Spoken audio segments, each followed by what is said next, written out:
किसी के गुलाम नहीं है। हम इस मुल्क को बचाना चाहते हैं। इस मुल्क को बचाने के लिए मरियम बीबी आपको, पीपल्स पार्टी को, मौलाना फजल रहमान को, अवाम को मुनज़्ज़म करना पड़ेगा। दुनिया में जिस इंसानियत पे जो मुजालिम आए हैं उसका मुकाबला अवाम ने अपनी तंजीम और ताकत से किया है। हमारे मुल्क के तमाम इदारे जासूसी इदारों समेत जो सिविलियन है या मिलिट्री है वो फेल हो चुके हैं। इस आदमी के शहर में 400 बच्चों को कत्ल किया गया, उसका कातिल मालूम नहीं है। हमारे सूबे में पुलिस के 500 इंसानों को कत्ल किया गया, उसका कातिल मालूम नहीं है। हमारे उखला 80 उखला को उड़ा दिया गया, उसका कातिल मालूम नहीं है। इसलिए कि जासूसी इदारों ने अपना काम छोड़ के सियासियों के पीछे लगे हुए हैं। हम इन तमाम सियासी इदारों को बुरा भला कहते हैं। खुदा को मानो, इस मुल्क पे रहम करो।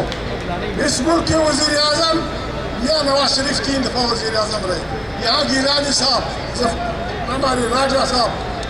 भाई बात यह है, अगर कोई पाकिस्तान को बचाना चाहता है, नूरजदी ये भूख, ये प्यास, ये बर्बादी, चीनी की कीमत क्या है, गंदम की क्या है, फलाना की क्या है, यहाँ सुप्रीम कोर्ट की वजह सुन रहे होंगे, यहाँ वकील सुन रहे होंगे। मैं उनसे बहुत अदब से बात करता हूँ कि हल्फ लेना रस्म है क्या? हल्फ लेना एक रस्म है या उसके मानी है? सुप्रीम कोर्ट हमें हमारी रहबरी करे। हमारा सबसे ताकतवर इदारा फौजी इस्टेब्लिशमेंट अपने हल्फ की वफादारी नहीं करता, अपने हल्फ पे पाबंदी नहीं करता।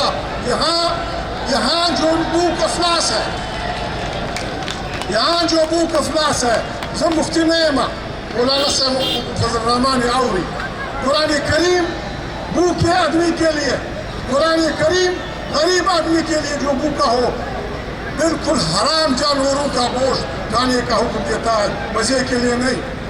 देखिए हमारे बाजार दुनिया की नियामतों से भरे पड़े हैं, लेकिन गरीब की क़ुव्वत खरीद कम है। मैं मुफ्ती मौलाना साहब से रिक्वेस्ट करता हूँ कि गरीबों को, गरीब इंसानों को इतना तंग न किया जाए कि उन्हें खुदा न खास्ता लोगों की दुकानों को लूटना पड़े।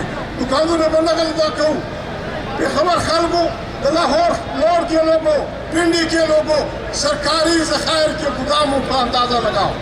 अगर भूख ज़्यादा हुई, मैं मुफ्ती साहब से, मोहतरम फजल रहमान से रिक्वेस्ट करूँगा कि वो पाकिस्तान के अवाम को फतवा दे कि भूख की सूरत में सरकारी गुदामों को लूट के खाओ, मजे खाओ।